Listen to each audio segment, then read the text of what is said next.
Hey, Kelly, Yeah, Letty. remember the time you totally zoned out?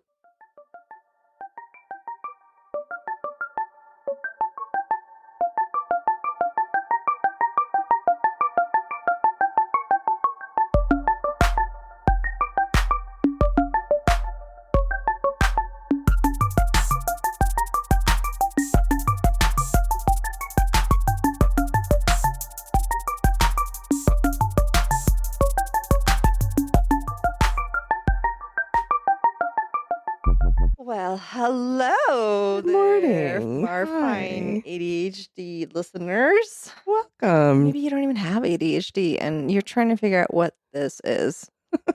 Run, go, run.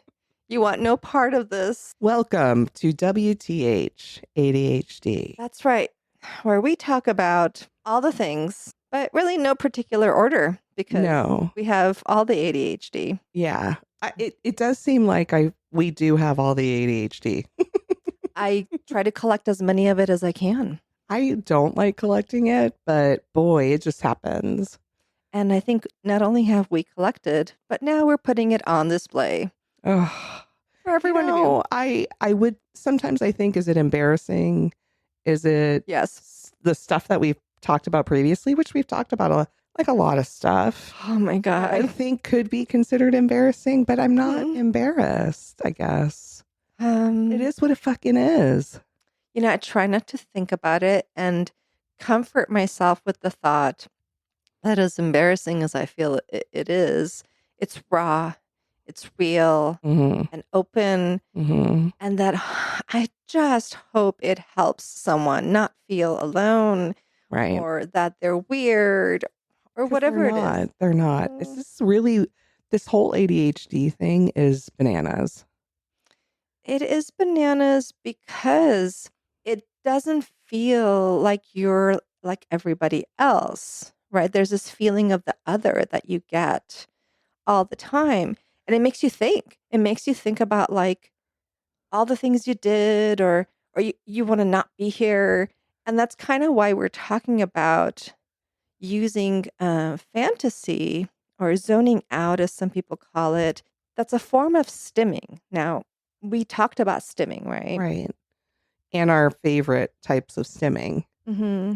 And those were mostly physical, like physical manifestations of the sensation of restlessness, right? Mm-hmm. Mm-hmm. And some of it is because you want to, later days out of there. I'm a heavy sigher. That was my stimming. Hmm. You like to bite your cheeks. You Move. like to, yeah. Just move, like general Mhm. move and go do. But what we hadn't really gotten into was this internal stimming or mental stimming. And sometimes they're repetitive. For example, I have personally had the word lobelia stuck in my Oh head my God. for, I want to say I months. don't even want to know what that means. It's a 'Cause I little don't know. purple flower. Oh.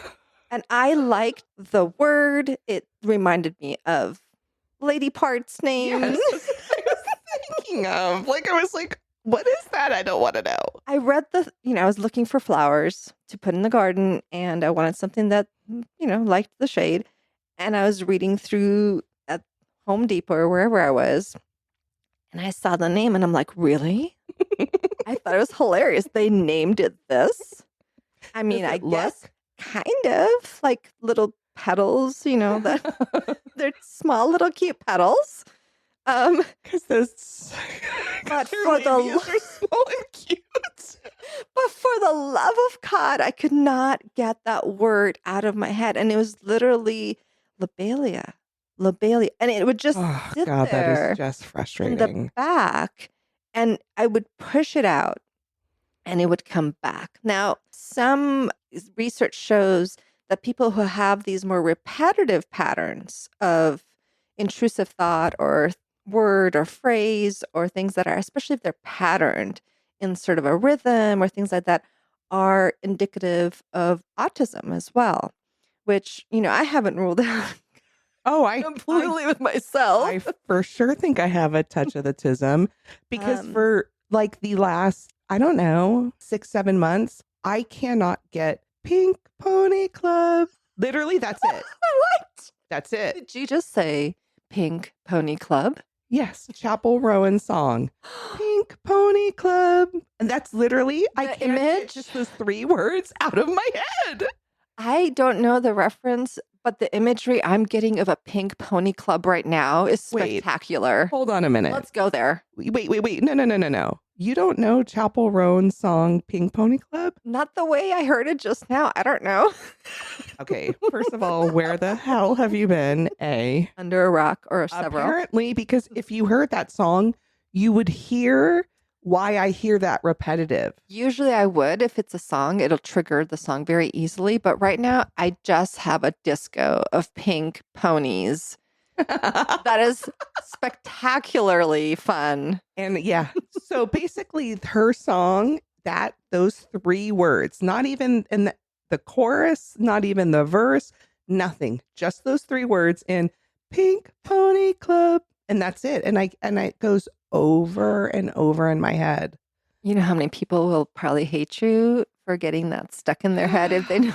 So. Oh my God, my daughter hates me when because I can't get it out of my head. Yeah. And I think a lot of times too, a particular word will most certainly trigger a song for me.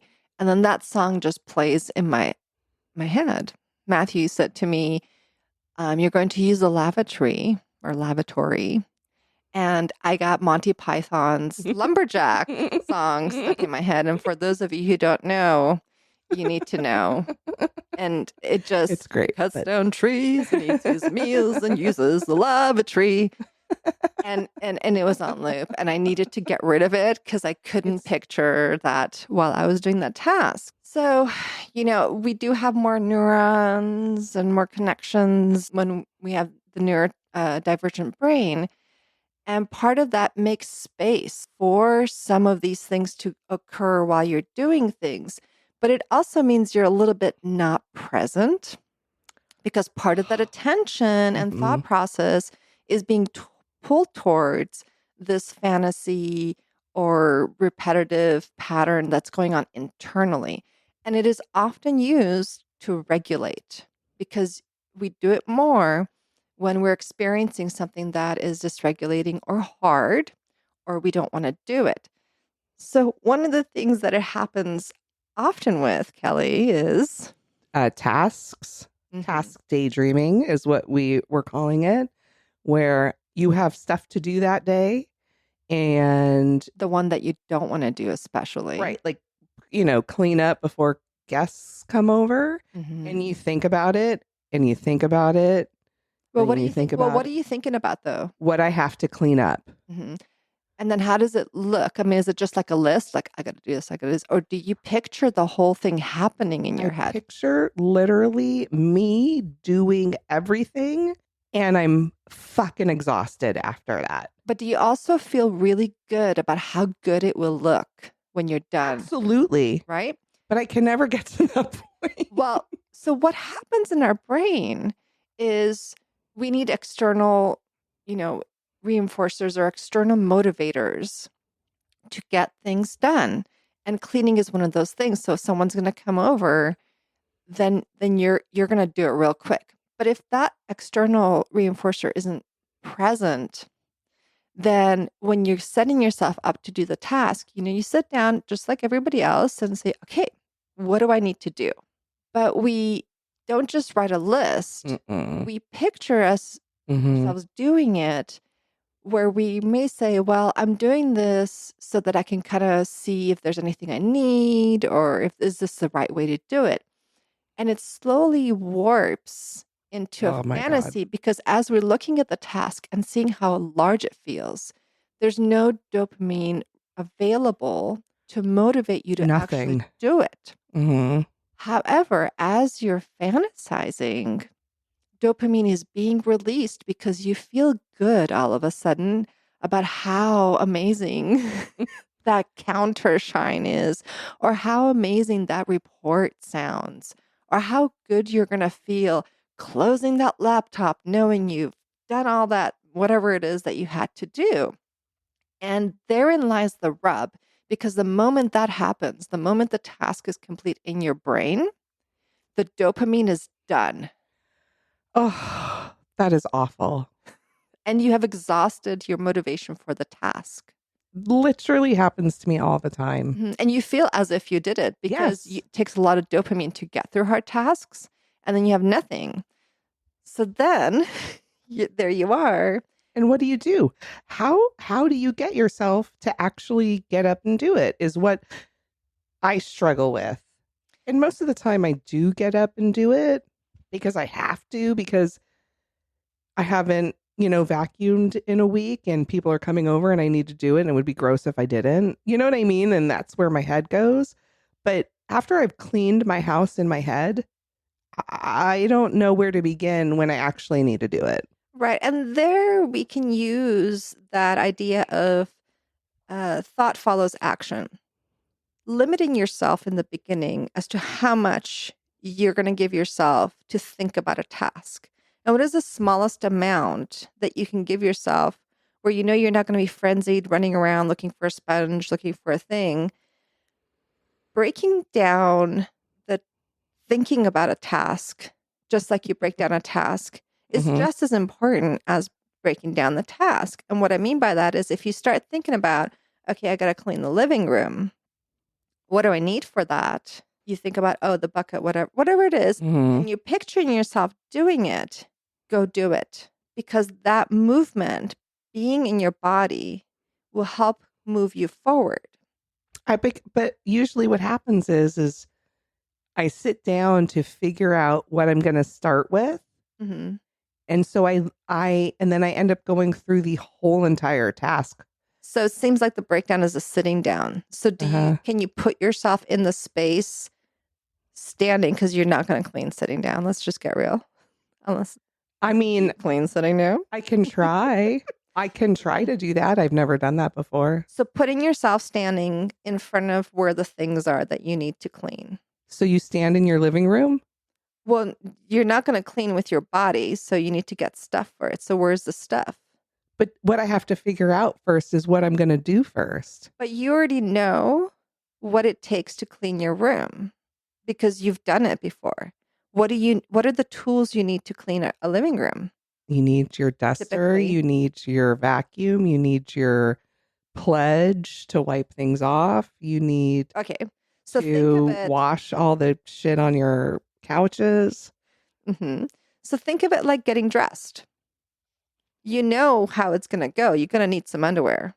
I mean, maybe at least a bra because we're, women of a certain age with children. You're going to need a bra. So setting that where you're going to need to go to the drawer where it's at or the pile. Let's be real, where it's at. And that kind of gets that dressing going, right? Mhm. Otherwise, you're just planning on what you're going to wear. But if you start already doing it, same thing. So where do you keep these things and going there? And as you're pulling them out, you can plan, but you're more likely to do it because you already have the things in your hand. Right. Right. I guess. Now that's harder when we do something that doesn't require stuff. For example, if we're writing or working on the computer, because there it's just kind of like opening it up, right? But even then, I think sitting and thinking about what you're going to write or how many tasks you have to do, you're not actually doing it. You haven't actioned the task. Mm. So in a way, that sitting down, opening the laptop, opening the actual program you need, and starting in that way can help get you into that flow. Yeah. I just feel like I'm such a all or nothing. Preach.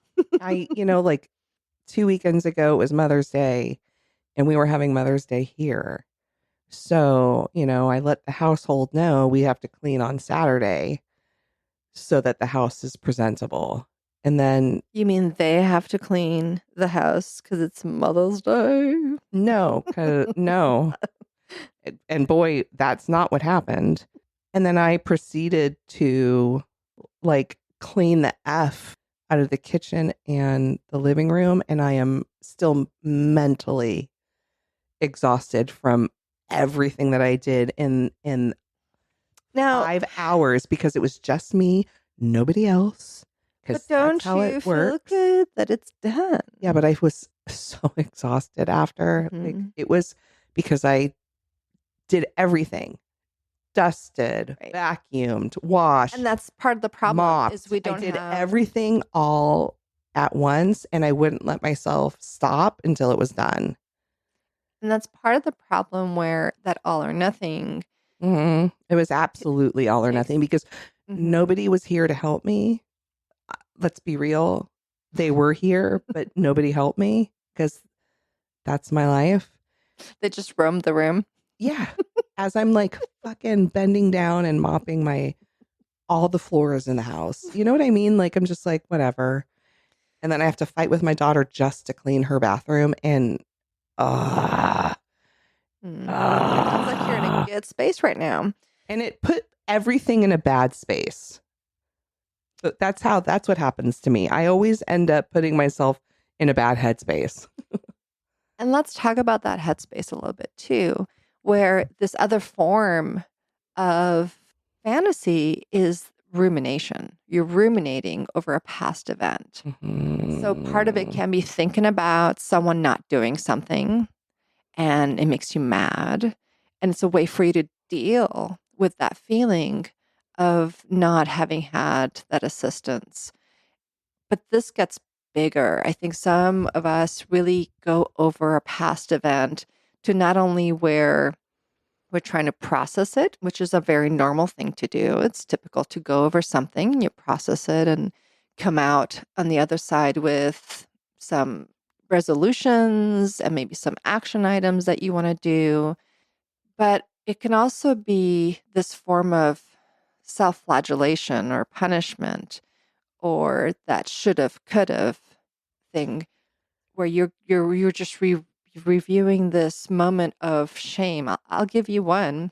I won an award at Cal State Northridge this past Saturday. And when I went there, it's my old school. And I saw some of my professors there that were there. And my brain pattern seeked the Mm. whole thing. And when I saw two particular professors, I saw a third one. And my brain just said, oh, that's so and so, because those three typically go together in the program. But I wasn't associating them with the correct program. And so when I went to say hi to them, I called them the wrong name. Oh. And I did it and I was even going to stop myself as I was doing it, but it came out my mouth and everyone else was there and they just, oh, she's getting old too. I don't know. And then we went they had me go on stage and there I am on stage about to get an award and all I can think about Yeah. is how I did this thing Yeah. where I've hurt their feelings and I want Oh to my God, die. I that's want to so just crawl yes, under the stage. And yes. I'm ruining internally this beautiful moment, right? I'm not being present. Mm. And so I had to pull myself out of there. One trick I have for myself when I'm lost in this thought is I go through like a body check, but not mentally, physically. So I think about like the pressure under my foot, the pressure under my thigh if I'm sitting. Like, how does my body feel coming into my body, tightening a muscle? Because that can help you think about what's actually Something happening else. and then forcing my attention a little bit about hearing the words that someone is actually saying right this moment instead of repeating Thinking, oh my this God, I just moment of messed up that shame. person's name. Like literally over and Oh my over and over God, I again. wanted to die. Have you had those? All the time. All the time. My problem is, is getting out of it. I have a very hard time getting out of that. If I've done something, let's say like what you did where you messed up someone's name or whatever, I will suffer from that for days. And part of that is, For I think, days. because we have so many, uh, to us, problems, apparent problems, right? That we spend a lot of time masking, right? We Mhm. don't want people to see this inner world of Mhm. messiness and shame and guilt Mhm. that when it creeps out to the outside world Oh and this God. piece of shame comes in, right? It's immediate and it just cascades. And for some people who also have difficulties with OCD or Mm-hmm. depression, this can cascade into a myriad of Mm-hmm. past failures. Oh God, really? Seriously, you can. Oh my God.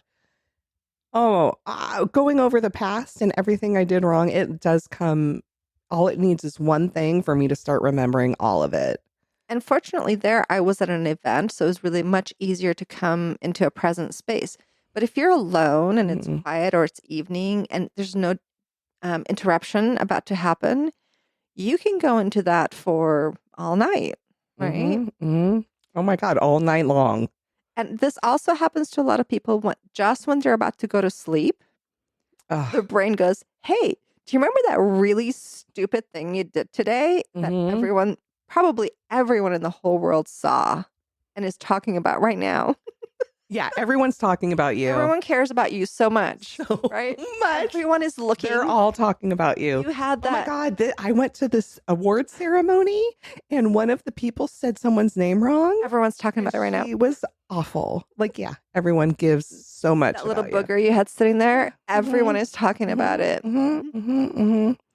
I, to me, I just don't understand that not everybody does this. Well, think about it though. Like when something like that happens, you you observe it as a observer, right? You don't talk about it. You don't. No, You just nobody gives or a not hoot. even. No one gives a hoot. But we think because we think about something over and over that others might do it too, and that is just not true. It Mhm. really isn't true. Mm-mm. Nobody is thinking about it. Not that hard. No. Nobody cares about you. I mean, Nobody's thinking about you. they do. But I will say that sometimes people do. And that is when you have someone with ADHD, we can hang on to a word that someone has said and create an entire World. world of fantasy stemming, and that goes right into relationships. You have someone tell you something and there's a word that sticks with you, or it's a little bit of an ambiguous statement, and you go, "Oh, well, did they mean this? Did they mean that?" I mean, and you come up with 35,000 different scenarios for something that hasn't even happened yet. Or it did, but you're trying to figure out what it was, right? Because your interpretation may be incorrect. And part of it could be that you weren't present at the time Mm-hmm. and the phrase caught you, and either you were like not sure why they said it because maybe you weren't looking and they were pointing to something, such a frog. And you're like, "Oh my God, was he talking about me? Is he calling me a frog? Like what?" What the hell just happened? How did we get to frog? Right. Like, what does he mean? Am I ugly? Like, right. So these cascades of thoughts occur. And part of it is because we aren't present all the time. Mm-hmm. And part of it is because we go and try to make sense of things when they weren't overtly clear to us. I find myself constantly, well, not constantly, because when I talk to other people, I don't talk to other people that often. Oh my God, what's Wow. happening? Besides my family. But like when I have Other people. friends or when I'm talking to friends, Like at the supermarket. when I have friends come over, which isn't very often. Now, But right? wait. It's a little different also, but yeah, go on. And we'll have conversations. And when that person leaves, I will be like, oh my God, do you think they took what I said to be that way when I actually meant it to be this way? Oh my God, wait, what about when I said this? Do you think they took it as me meaning something mean? Or no, because I really wasn't meaning something mean. I was really trying to be something positive. And then I go over the whole conversation in my head and think if I offended them. That kind of happens to Why? me in a different way where I tend to sometimes just say whatever is inside my brain. Uh-huh. And it's not necessarily judgy or anything like that. It's just like a factoid. Correct. There's a wrinkle on the suit. Correct. Whatever. But if I do it around people who have ADHD, that factoid can come as in like, oh, are you saying I'm a slob? Or, like it's a So judgment. you're thinking, they're thinking, you're judging them. Oh no, it's for real because it comes back at me of like, I did my best or whatever it is, right? And then I'm going, okay, how did they take it that way?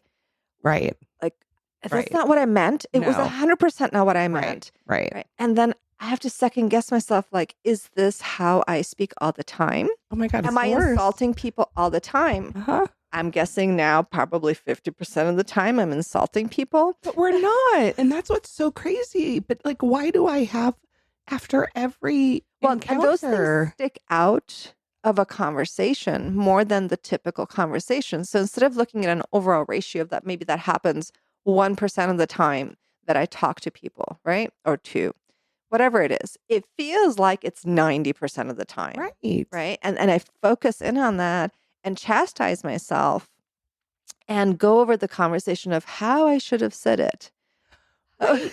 And the person you were talking to didn't give a F. They didn't give a single F about it, but we think that they did. And is this like a reversed ego thing? Like, because sometimes people think like everything's about them, but that's because they have an enormous ego. Right. But I think everything's about me but only what's negative. Right. Why? Why can't we think Well, positively? I think that's a lot to do with having received more corrections over our lifetime than neurotypical people because we are impulsive and tend to stim and fantasy and escape and those kind of things that we do. These behaviors are annoying to some people and or you could be that girl, which I know that girl that what girl's that? well, we won't say her name. Who's that girl? You know that girl. Who's Where they that girl? they have no filter, and so their internal comes out verbally, and you're like, shut the fuck up, lady. Like, that was me though. No, you have never been like that. Oh no. 15 and under? Okay, fine. 100%. 15 and under. 100%. Where you're still figuring yourself out. I'm talking about a 35, 40-year-old woman who can't stop verbalizing the internal dialogue. So then she sounds cuckoo. And you know what I mean? Well, let's not say cuckoo. She just doesn't make room for others. No, and she gets kind of like lost in her own thoughts because and it turns right. She turns needy. Well, it's not that. We perceive it that way. As we're coming up as children around a certain age, you see children talking all the time. They narrate all the things. Just blah, blah, blah, blah, blah. It's just nonstop. And then at one point, that external movement starts to get suppressed because they're learning that we don't just say everything. But you'll see them, they'll kind of move their mouth a little bit as if they're talking to themselves. And then even the muscle movements get suppressed. And that is actually our inner thoughts. So when you see children saying all the things, that's what's still happening to us as adults. It doesn't stop. But for some people who are more what we call pressed for speech, as in they need to talk, because it's also a form of self-regulation. They don't filter that thing and they're not reading the cues because they're not present. It's almost like a fantasizing, but it's verbalized. It's actually put out. And it's less to do with being egotistical and more about not being able to read the cues of others and then not having the neuromechanism to suppress, to stop. I talk over people a lot, and that's something I work on because I have a difficult time suppressing when I have an urge to get something out. It has to be active for me, even though I feel like that's different than somebody verbalizing every inner monologue. But they're not aware, though. That's the thing. I'm highly aware because I'm aware. Everyone's watching me. Look at and you and I talk over each other constantly. I talk over you a lot more though when I listen to our podcasts, and I'm just covering my eyes when I listen to it, going, "Oh my gosh, people are gonna be listening to this going, Leticia, you won't let her have a word in." But that's so funny. But for me, I don't notice it. Well, that's the nice thing about being with neurodivergents Is it? is we can do that to each other and it's fine. Yes. But when you do it to someone who's neurotypical, it is an absolute insult. Yeah, that's true. They won't let me get a word in edgewise because they're waiting for those appropriate quote unquote pauses in conversation to take a Right. conversational turn. And we do not have inside us No. conversational turns because we have a constant flow of thought. And even when we're talking, it does not stop. Mhm. And so we just blah, blah, blah, blah, blah. And you can really like riff with someone who's got ADHD and it's awesome. It feels good. But you can't do that with a neurotypical person. You really, it really doesn't feel good to them. And it's not because they're high and mighty or anything like that. Their brain operates I in this wonderful turn I don't in a understand way. how that happens. That's because you don't have that brain. So people really have that brain They do for realsies? for realsy 100%. And here's the kicker. Hold How on. do they have that brain? Because How do we have this brain and how do they have that because brain? they have quiet in their head. It's just bizarre. Let me say that Can't even again. imagine. They have quiet available to them in their head. That's like the Seinfeld where Elaine and what's the dude with the deep voice? They're on a plane and he's just sitting there staring off into space, not thinking about anything. And she's losing her mind. How is this guy freaking doing this? Right. That's how I feel. Mm-hmm. How are you staring off into space and not having 300 conversations while you're staring off into space? Because the neurons aren't firing off, trying to bring you dopamine So weird. from somewhere in the little nooks and crannies that you may have available. When you're dopamine wise and serotonin wise and norepinephrine wise completely in the right space, you don't need your brain to seek out things to stimulate you. So weird. That is so weird. It's a weird thought, isn't it? Mm-hmm. Yeah. So then we come into this thing where what's helpful for this is that mindfulness piece, that meditation piece. And those things tend to be so hard for us because we can't get quiet.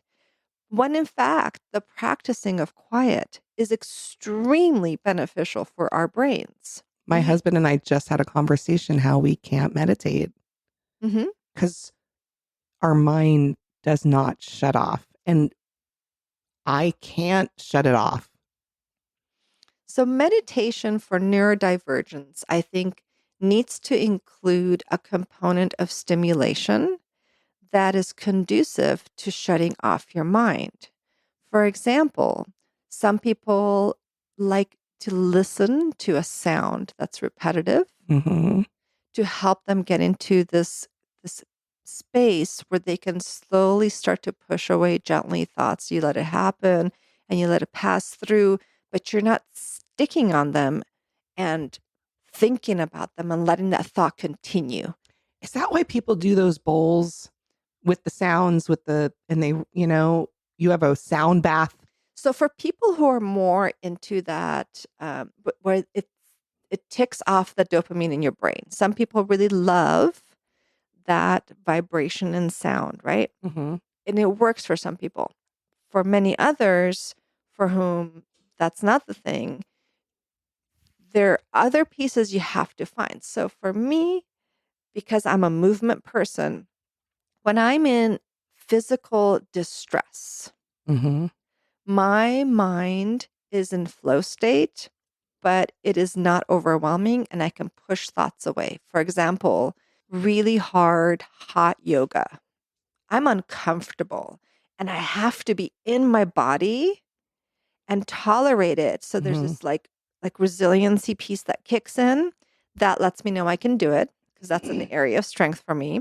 Mm-hmm. And I can go through that class and afterwards feel very grounded and clear Mm-hmm. because I didn't have time to think about the task, the person, the thing, the blah, blah, blah, the fantasy. None of that is able to get to me because I'm concentrating on keeping my body in some way. Same for like when I'm running or anything like that. That's causing my heart and lungs to work hard. Mm-hmm. And that works for me. Maybe I should exercise. You're so funny.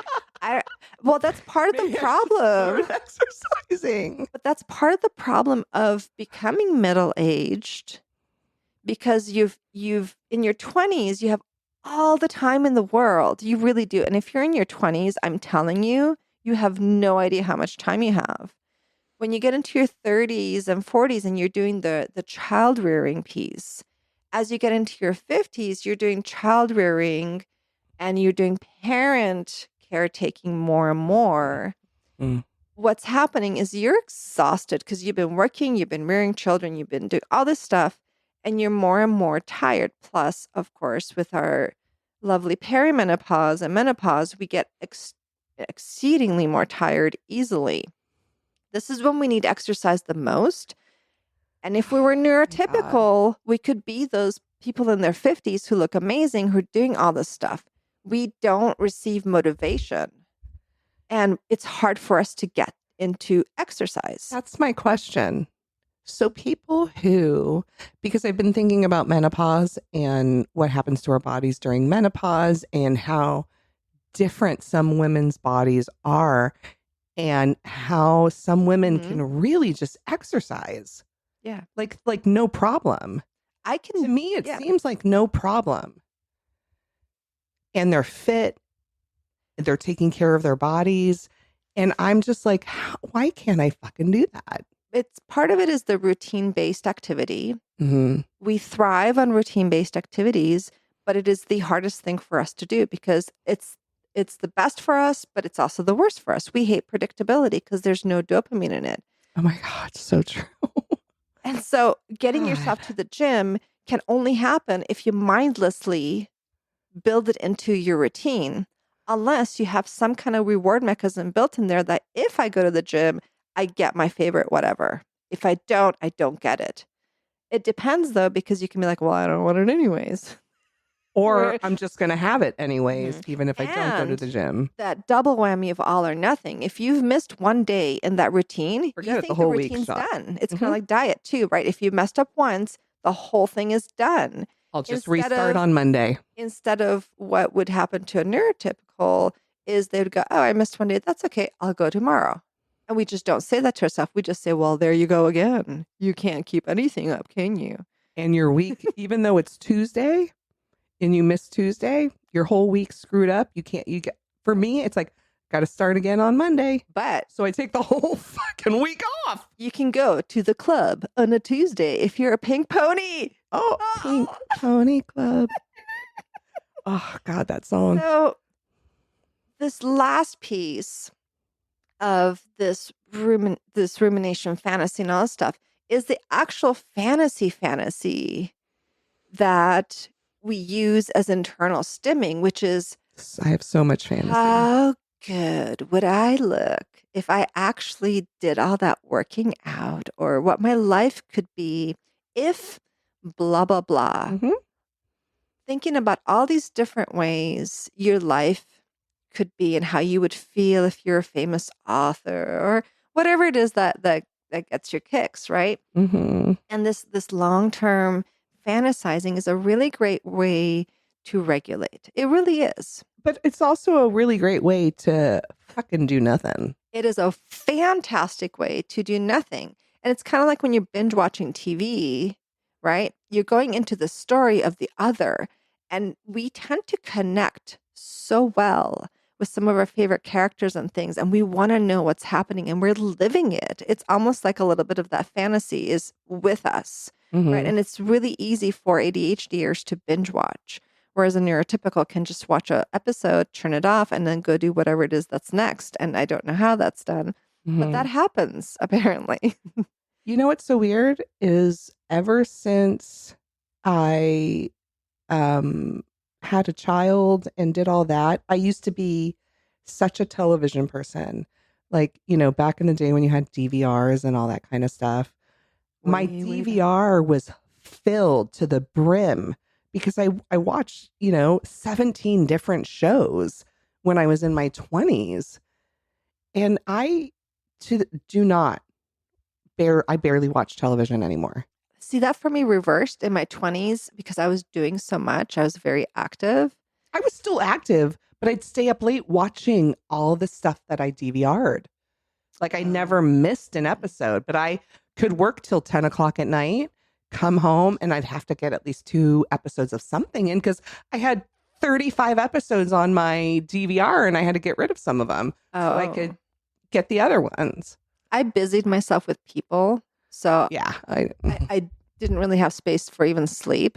So when I'd get home or things like that, it was a lot of it. It's just like exhaustion, sleep, and things like that. Yeah, no, I watched so much television when I was younger. And now the only thing I consistently watch is like 3 shows. I watch more now because I'm more tired and need more space to regulate. And I feel like when something's on, it can kind of help me just not think about things and be in that escape mode, right? So much easier than to think about all the things that are next to me. So it's also a form of like escape, right? Right. Like I know that I have to maybe organize this or that. And I don't want to look at that because that wall of awful is there of not being able to do the task. And it's so much better to drift off of that and to watch something else take my mind out of that space I'm in. Right. I don't do that as much anymore. It's so wild. It's weird for me to think about how much television I used to watch versus how much I watch now. And I do watch. And how are you filling your time then? Honest to God, Well, please. if I'm not watching something or if I'm not doing something, I play games on my iPad. So you're still doing it then? Yeah. It's just in a different way, I guess. And those things are more repetitive in a way because they're predictable. I love it. So you're stimming big time on because those I love games. like actual game, where you have to move things. Actual games? Like, do you like actual games? Actual games. Or like non-actual games? Actual games. And it's something that it's something that started during the pandemic. Right. And I guess that's where everything So you're still watching though. True. You're still watching. You're just doing something that. Honest to God, though, like, because of my eyes, it's very hard for me to watch TV. Also, like, there's shit programming. There's a lot of crappy programming. There's really good programming, too. Some. But my eyes do not allow me to see far away. So it's so much easier you can for watch me. it on your iPad. But here's the thing. I like to watch with my family. Oh, okay. So like last night we watched because there's a ritualized component for you then to watching. Last night we watched Mission Impossible Part 1 of the final thing because we have movie tickets Saturday morning 9 a.m. to see the final one. I sat here last night and watched it was almost 3 hours, the movie. So fucking good. And my eyeballs were killing me. I have an eye disease that causes double vision and lots of other stuff. But did I sit there and go like squint my eyes and somehow try to relax so I could at least watch a little bit of the movie? And I have to convey this when you made that so face, hard. It was like, oh my God, it's so hard. One squinty eye and the other one me. I'm so sensitive. I'm not making fun. I'm trying to explain to people what it looks like. I'm very sensitive about my ugly eyes. Well, you can ruminate on that for like. You know what's so funny? I don't ruminate on it. I think because I see it on the daily. Well, also, you're probably more accepting of things about yourself than you were in the past. I have to be. That's the thing. So the thing about this is I have to be accepting of it because it's going nowhere. Oh, I was going to ask you this. Have you ever had the fantasy thing where you've had like an all-out fight with someone in your head? Oh. The thing that never happened, but you have this conversation and then you go on this. and Uh-huh. it's as if you've had like you feel like you Uh-huh. had it. Uh-huh. And then you look at that person the next time, Uh-huh. like, oh, And you're like ugh. mad at them. Even though you're the one who said all the things because it's your head. Uh-huh. Oh yeah. But no, I am so I am the queen of scenarios before they even happen. And then going into the whatever it is and it being not any of the 3,000 scenarios I made up in my head.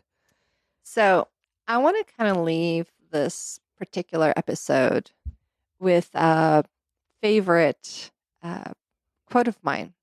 Okay. I listened to Alan Watts.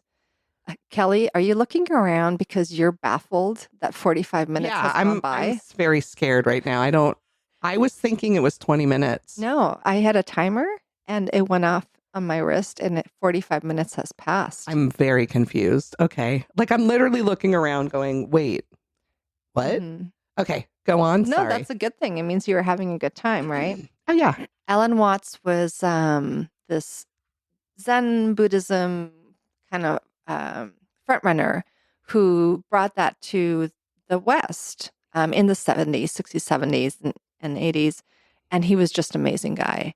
And one of the things he talks about is that talking to yourself. And I just love this thing. And he goes, but if you talk all the time, you will never hear what anyone else has to say. And therefore, all you have to talk about is your own conversation. The same is true for people who think all the time. That means when I use the word think, he says, talking to yourself or subvocal conversation, the constant chit chat of symbols and images and talk and words inside your skull. Now, if you do that all the time, you'll find that you've nothing to think about except thinking. And just as you have stopped talking to hear what I have to say, says, you have to stop thinking to find out what life is about. And the moment you stop thinking, you come into immediate contact with what is so delightfully the unspeakable world, as he said, Korzybinski called. I don't know how to stop thinking now. I would love to stop thinking. Well, you don't have to do all or nothing on this. You can stop thinking for small periods. How does that work? You focus on your breath. You focus on a thing, meaning you're engrossing yourself just like you would about thoughts into something other than your thoughts. And Alan Watts here talks a little bit about if you're naming things. For example, if you say the word leaf, yeah, that's a leaf, that's a couch. The leaf becomes this image that's black outlined and it's green filled. And he's like, leaves don't look like that, right? Because you're labeling it. If I say couch, you're picturing something that is in your repository of what a couch looks like. So by not labeling purposefully, you're just taking in the things. So you can look around you right now and look at the things, but don't name them. Don't talk to yourself about them.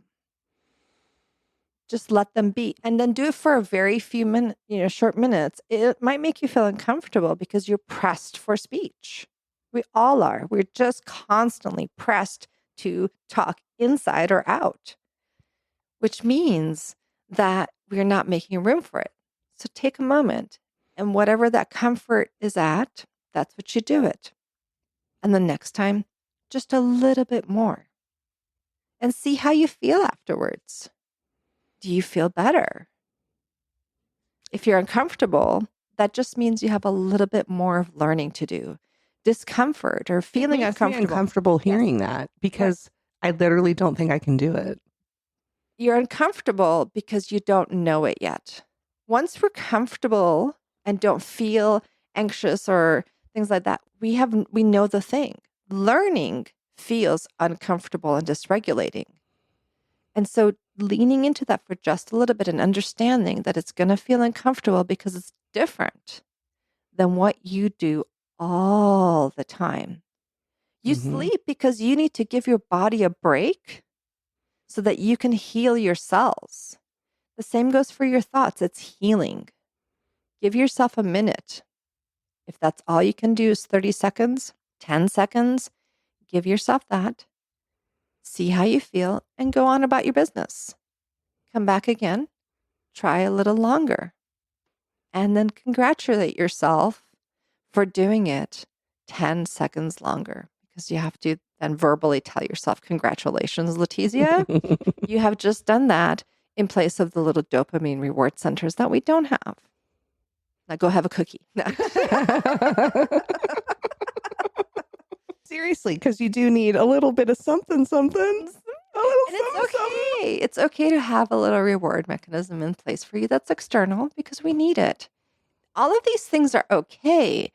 It's not okay if it's happening without your knowledge and it's impairing your ability to feel happy and to actualize your best self and to get the stuff you need done. We got to get out of our heads. We got to do it. I literally think that's impossible for people with ADHD.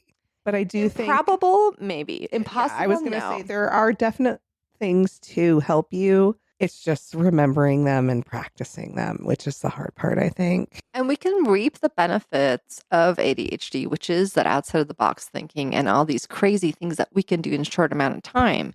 But we definitely need the downtime of the brain as well as the body, which are both very hard to get with ADHD. That's crazy. It's crazy. Wow, crazy. How fast this episode. Wow, you just woke me up. Sorry. That was like, I was getting into this like mode because And now we're right back up. You know, Alan Watts always gets me into this headspace that I just love. And so that's my gong or whatever thing. I can really meditate listening to him and not be in my head about it. So it depends on what works for you. You just have to explore it though. If you never explore it and you just go on about doing what you do, then you're just being this ant that goes back and forth, right? Ugh, I'm an ant. Yeah, you're a cute little ant. All right. Well, thank you guys for listening to us and hopefully you can learn a little bit about yourselves too. Yeah, I hope some of this stuff resonated with you and, take it in for 10 seconds. See how that goes for you. This is something we do for us to help us get through this new world of ADHD, and hopefully it'll just let you all out there know you're not alone and that this is all just kind of part of this ADHD battle, or not battle. I mean, I'm not having a battle unless it's in a fantasy. Well, but I bet that happens a lot. Thank you for Anyways. listening to WTH ADHD. We'll see you next time. Bye. Bye.